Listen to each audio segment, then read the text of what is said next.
Salut tout le monde, comment ça va? J'espère que vous allez bien, que tout se passe bien pour vous. Aujourd'hui je vous retrouve pour une nouvelle vidéo avec un froid de canard. Apparemment il va faire assez bon dans les jours à venir, il va faire 12-13 degrés, donc c'est assez clément. Franchement on va pas s'en plaindre. Aujourd'hui nous sommes mercredi et c'est une journée où on court pas mal entre les activités, tout ce qu'il y a à faire. Moi j'ai aussi un rendez-vous chez le médecin aujourd'hui. D'ailleurs, c'est la dernière fois qu'il y a les activités avant la reprise des vacances. Je ne sais pas pour les vôtres. Moi, les miens, à chaque fois, pendant les vacances scolaires, il n'y a pas les activités scolaires. Tout s'arrête. Le sport pour les enfants, enfin, tout s'arrête. Mais c'est pas plus mal. Ça fait du repos. Et d'ailleurs, je ne les ai pas inscrits au centre de loisirs parce qu'ils ne veulent pas. Ah oui, Aya, elle était en pleurs quand je lui ai dit centre de loisirs. Elle ne veut pas en entendre parler. Donc j'ai dit bon bah c'est pas grave, je vais les garder avec moi. Ils iront aussi un petit peu chez les grands-parents. Ma mère a proposé de les recevoir de temps en temps puisque Aya lui a demandé. Voilà. Sinon là ce matin j'étais en train d'écouter une petite histoire. En fait c'est une dame, c'est une chaîne YouTube marocaine. Et en fait c'est une dame, les gens l'appellent pour lui raconter leurs histoires. Et elle transmet leur histoire. En fait elle re-raconte les histoires en changeant les noms des personnages, les villes, etc. Mais c'est des histoires vraies. Et j'étais en train d'écouter une histoire là qui m'a... En gros, c'est une maman qui a 3 enfants, 2 garçons et une fille. Son mari meurt alors que les enfants sont tout petits. Elle élève ses enfants tout seule. C'est une dame qui n'a jamais été à l'école, donc elle sait ni lire ni écrire. Ses enfants ont grandi, chacun fait sa vie. Et l'un de ses enfants a énormément de crédit et risque d'aller en prison. Parce qu'au Maroc, si vous avez beaucoup de crédit ou si vous faites des chèques à blanc, si vous avez des chèques sans provision, vous allez en prison. C'est comme ça, moi. Vous ne pouvez pas faire des chèques sans provision, c'est pas possible. Et du coup, il a fait des chèques sans provision. Et pour pouvoir payer ça, parce qu'il n'a pas d'argent, il a dit à sa mère que la maison, la maison de sa maman était défuste. Oh là là.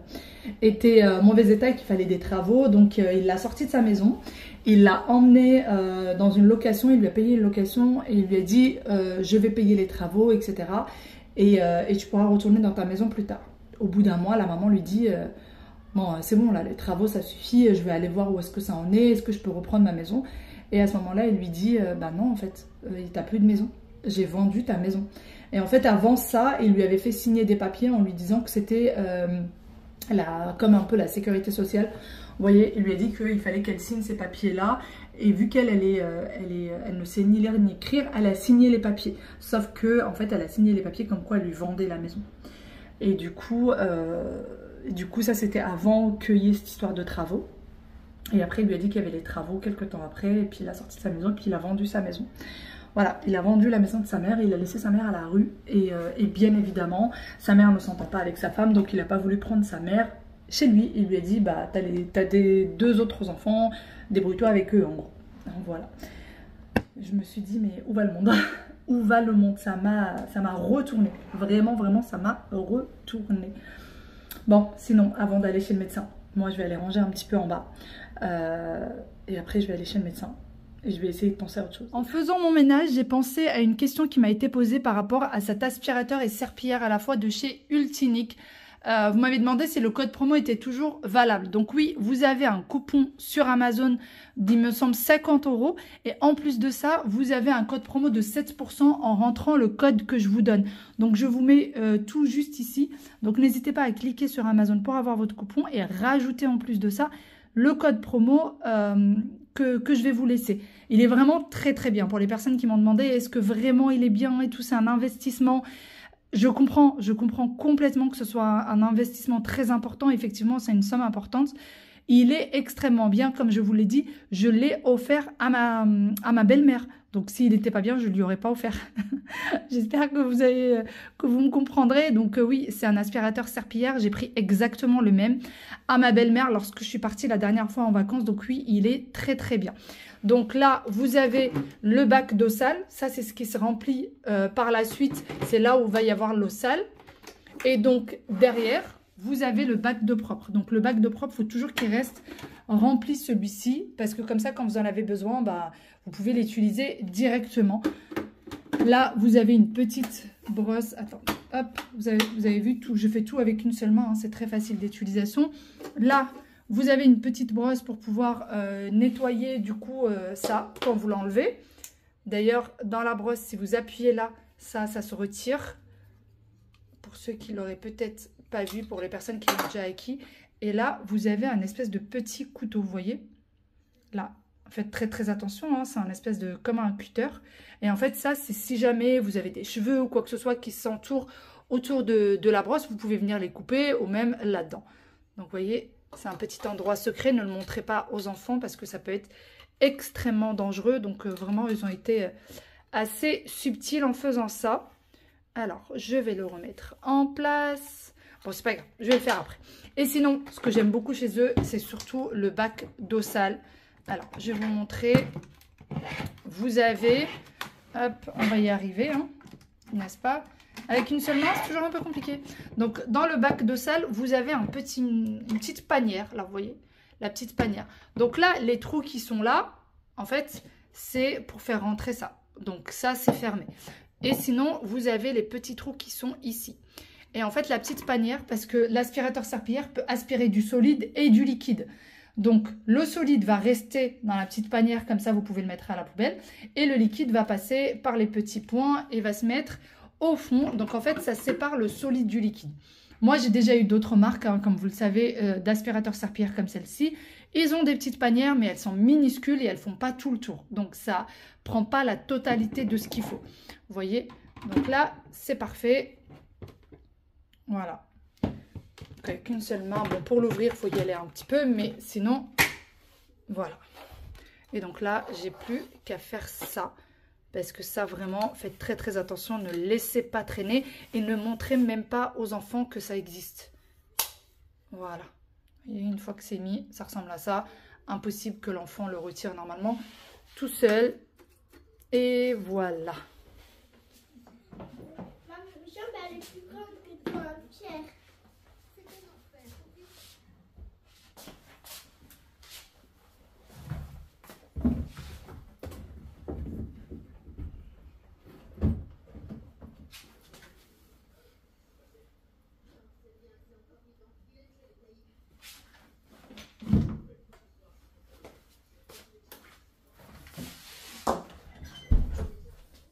Je voulais d'ailleurs nettoyer l'entrée, quelque chose que je fais au moins 2-3 fois par jour, vraiment sans exagérer. Surtout là, en période d'hiver, il pleut et il faut savoir que nous, dès qu'on ouvre notre porte d'entrée, on est directement dehors. Donc vraiment, on rentre avec de la boue dans les chaussures, ça salit partout.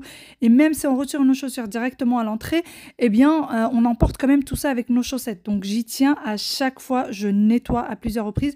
D'ailleurs, il faudrait que je vous montre, j'ai même mis un petit meuble à l'extérieur pour éventuellement retirer les chaussures à l'extérieur, mais je ne sais pas encore. Disons que ça n'a pas été vraiment adopté. Allez, une fois que j'ai tout retiré, je viens nettoyer le sol.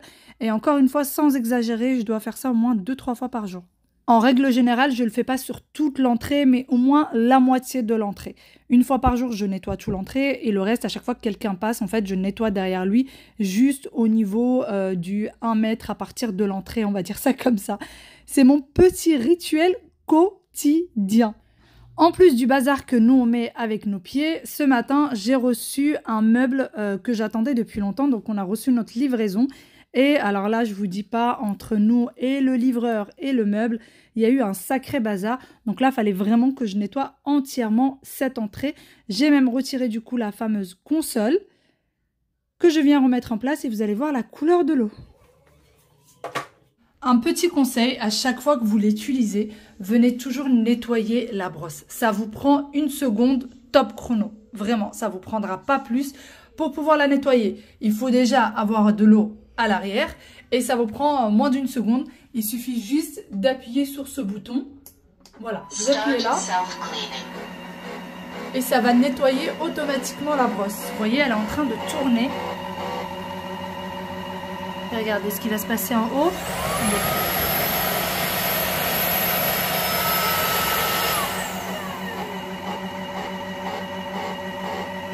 Ça évite qu'elle reste humide et ça évite qu'elle reste sale. Une fois qu'elle a terminé de se laver, moi ce que je fais à chaque fois, je la retire. Déjà, je la laisse se laver tranquillement. Je retire, vous voyez, vous pouvez l'enlever avec une seule main. Le fait de laver à chaque fois, ça reste propre. Et je laisse ici pour que ça sèche. Pour pas que ça sente l'humidité. Parce que sinon, la prochaine fois que vous allez vouloir passer la serpillière, ça va sentir l'humidité. Vraiment. Donc, je laisse ça comme ça. Voilà. Et tout va sécher tranquillement, comme quand vous passez la serpillière.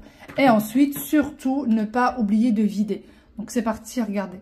Vous voyez déjà que la couleur est trouble. Vraiment, moi, l'entrée, là, avec la pluie et tout ça, j'ai pas le choix. C'est tous les jours. Je n'ai vraiment pas le choix. Donc, c'est parti, on va vider tout ça. Pour être sincère avec vous, d'habitude, je vide ça directement dans les toilettes. Bon, là, je vais le vider là pour vous montrer un petit peu la couleur, en fait, de l'eau, hein, avec laquelle j'ai nettoyé seulement l'entrée. Vraiment seulement l'entrée. On va retirer ça.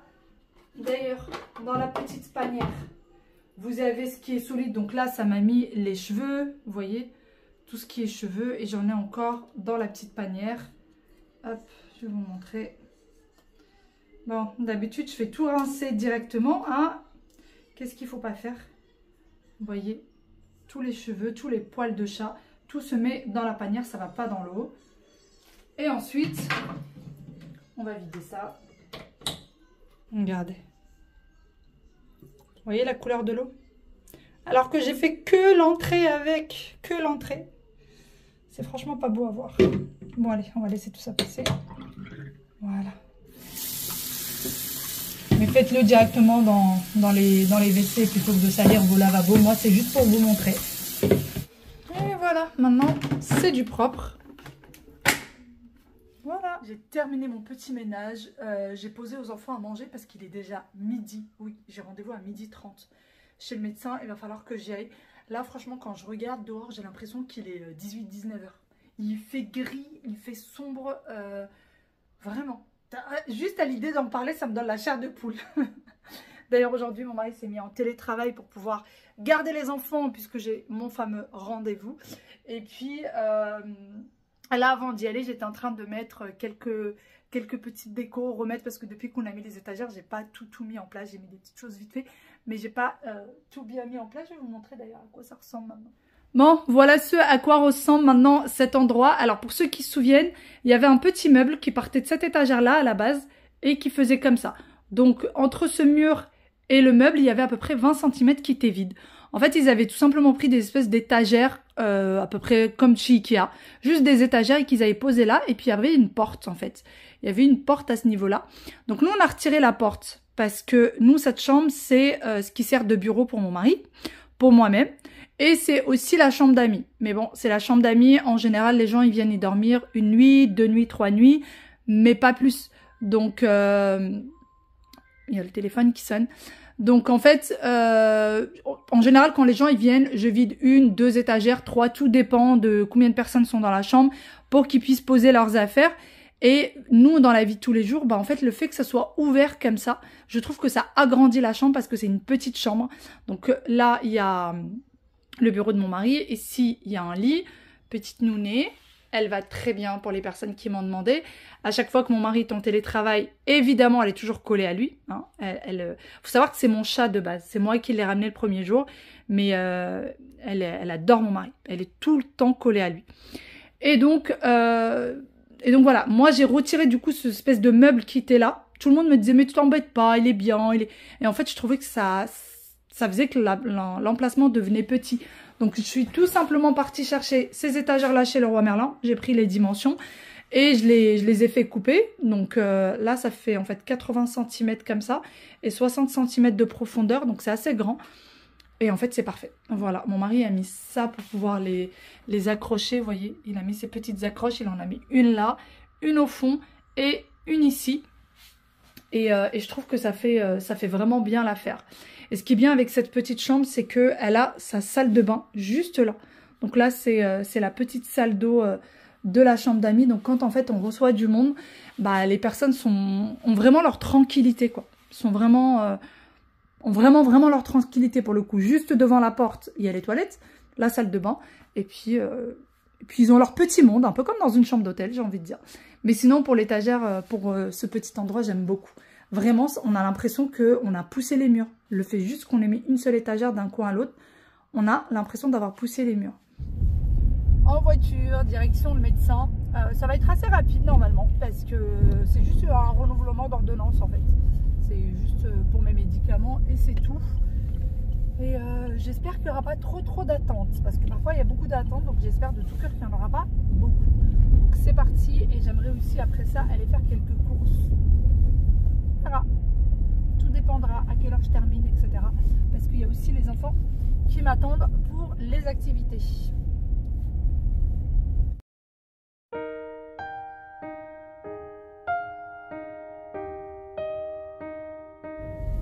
De retour dans la voiture, je n'ai pas vu le médecin. Je n'ai pas vu le médecin. Elle a 1h30 de retard sur la prise en charge des patients. 1h30 de retard. C'est pas possible. J'ai les activités des enfants, j'ai mes petites courses à faire. Et franchement, vu que c'est juste pour un renouvellement d'ordonnance, j'ai demandé à la secrétaire s'il était possible que je lui laisse ma carte vitale et que le médecin puisse me renouveler les médicaments, tout simplement. Donc elle m'a dit, il n'y a pas de problème, elle m'a dit tant mieux, ça va la faire gagner un petit peu de temps sur son retard. Et puis moi, ça me fera pas d'attente. Et en fait, je lui ai laissé mon numéro de portable, elle me rappellera pour que je vienne récupérer du coup la fameuse ordonnance. Voilà. Je pense qu'on va faire comme ça. Là, je vais aller faire les courses. Je vais aller faire des petites courses. Vraiment, le cabinet est bondé de monde. Il y avait un monde fou. Moi qui me dis, j'espère que ça prendra pas beaucoup de temps, machin. Là, tu parles. Il était bondé de monde et il y avait une petite fille, la pauvre, qui était vraiment malade pour le coup, qui était en train de vomir partout, vraiment, sans exagérer, elle vomissait partout, la pauvre. Donc voilà, je vais me faire discrète, aller faire mes courses, revenir chercher mon ordonnance. C'est pas grave, de toute façon, c'est pas comme si j'avais besoin de consulter pour quelque chose. Donc ça va. Les courses sont terminées. Mon ordonnance, je l'ai récupérée et j'ai même pu récupérer mes médicaments. Et ensuite, je suis passée à la maison. Je voulais essayer un petit apéro dînatoire ou des amuse-bouches. Chacun les appelle un petit peu comme ils veulent. Pour ça, on a besoin de pain de mie. Et je viens étaler mon pain de mie avec le rouleau à pâtisserie. Et ensuite, je le coupe en deux comme ceci. Et par la suite, j'enroule. Je prends des petits picots. Vous pouvez même prendre des cure-dents. Ça fait très bien l'affaire, les cure-dents. Et vous venez les faire comme je viens de le... Donc, vous coupez bien en diagonale. Ensuite, vous piquez comme ceci. Et vous mettez le tout sur un plat qui va aller au four. Surtout, bien étaler votre pain de mie pour que ça se tienne bien. Si vous ne l'étalez pas, il risque de se déchirer quand vous allez mettre vos picots ou vos cure-dents. D'ailleurs, quand je vous dis mettez des cure-dents, c'est pas grave puisqu'après, on va les retirer. Vous allez voir qu'on va devoir les retirer, donc ce n'est absolument pas grave si vous mettez des cure-dents. Et si le pain se déchire un tout petit peu comme celui qui vient de se déchirer juste là, eh bien c'est pas grave parce qu'une fois qu'on l'aura mis au four et ressorti, ça ne se verra quasiment plus. D'ailleurs, vous allez voir que ce sont des ingrédients extrêmement simples que j'ai mis à l'intérieur et pourtant vraiment le goût, il est incroyable. C'est super bon avec des toutes petites choses, vraiment on peut avoir de très bons goûts. Et surtout, c'est quand même assez sympa au visuel, posé sur la table. Donc, je continue à préparer les pains. J'étale toujours mon pain, je coupe, j'entoure et je mets mon picot. Pendant ce temps-là, le four est en train de chauffer à 180 degrés. Et par la suite, je vais mettre le tout dans le four à 180 degrés pendant à peu près 10 minutes.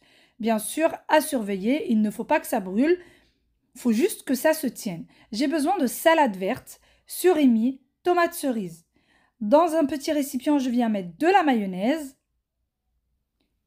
Et ensuite, je rajoute de l'origan. Et je mélange la mayonnaise avec l'origan. Une fois que j'ai bien mélangé le tout, je viens étaler un petit peu dans le fond de ma salade verte. Donc, vous faites comme ceci avec toutes les salades. D'ailleurs, moi, je vous montre ces ingrédients-là, mais vous pouvez faire avec plein d'autres ingrédients. Vraiment, vous pouvez faire avec des crevettes, par exemple. Vous pouvez même mettre une moule, vous retirez, donc vous ne mettez pas la coquille, hein, bien évidemment, mais vous pouvez mettre vraiment tout ce que vous souhaitez. Mais ce mélange tomate cerise, salade, surimi, c'est très bon. Moi qui ne suis pas du tout fan du surimi, je trouve que c'est pas du tout bon pour la santé. Là, pour le coup, c'est pas mal pour des petites occasions. Je ressors ensuite mon pain de mie. Donc, comme vous voyez, il n'a pas du tout pris de couleur. Il est vraiment juste, il se tient maintenant et il est croustillant en bouche. Et vous voyez, il reste debout. Donc, quand je retire les picots, ils restent comme c'est. Alors, il faut bien qu'ils se tiennent debout. Ensuite, je mets la salade verte à l'intérieur. N'hésitez surtout pas à couper un petit peu la salade verte sur le dessus, si jamais, parce que si elle est trop grande, elle va faire basculer votre pain et il va tomber quand vous allez le poser sur votre plateau ou votre assiette. Donc surtout, n'hésitez pas à couper un petit peu la salade verte sur le dessus pour que votre pain se tienne bien. Et voilà du coup à quoi ça ressemble. Ce sont des recettes très très simples. Et vraiment ces derniers temps, je me suis prise au jeu de trouver plein de petits amuse-bouches, de quoi faire un apéro dînatoire et vous les présenter. Et moi j'aime beaucoup les présentations de table. Vraiment c'est quelque chose dont je suis fan. Et donc ça me fait plaisir de vous présenter tout ça. Allez, je continue à préparer mes petits pains. Cette fois-ci, je ne vais vous présenter que cette petite présentation. Et voilà ce que ça donne une fois que c'est terminé. Donc vous imaginez ça avec tout ce que je vous ai présenté avant. Pour les personnes qui n'ont peut-être pas l'habitude de me suivre, allez dans les vidéos juste avant. Quasiment chaque jour, je vous présentais des amuse-bouches. En général, je vous en présente 3, toujours aussi simples et aussi rapides à faire. Et il y en a qui sont vraiment pas mal du tout au niveau déco. Et c'est des choses que vous pourriez trouver limite chez un traiteur et que vous auriez payer une fortune alors qu'il y a 2 fois rien dedans et que c'est très très facile à faire. Sur ce, je vous fais de très gros bisous et je vous dis à demain pour une nouvelle vidéo. Bye bye et prenez soin de vous. Ciao ciao.